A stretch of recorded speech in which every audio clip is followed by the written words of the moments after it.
Elizabeth, I have to ask you this. Now, you are part of the Republican Accountability Project. You're not a psychiatrist, right? Just want to make sure. I am not. Okay, because I was initially going to ask you if Mike Pence is suffering from Stockholm syndrome. After finally coming out and speaking publicly, the first thing he does is put this op-ed in the Daily Signal where he perpetuates the same big lie that put his life at risk.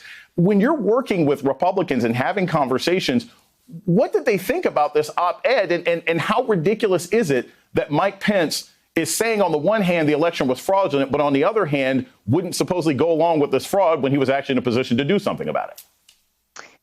So I'm not a psychiatrist, but I do study the Bible a lot. And there's this great passage that talks about being turned over to your sin and your conscience being seared. And I think that describes Mike Pence at this point, where he has spent so much time covering up for Donald Trump. And look, when he was on the inside, he would push back and he lost a lot, but every once in a while he would win. And so I'm not going to say there was no attempt at doing good. I'm sure he thought he was doing the right thing, but he became complicit in all of the president's lies and all of the president's malfeasance, and culminating in that big lie.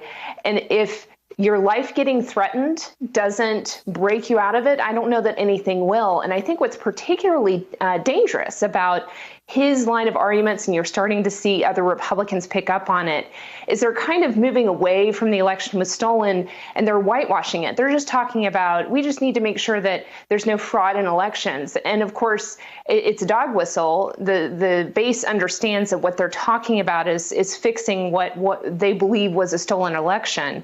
But it really is about suppressing the vote, restricting voting access so that they can maintain power.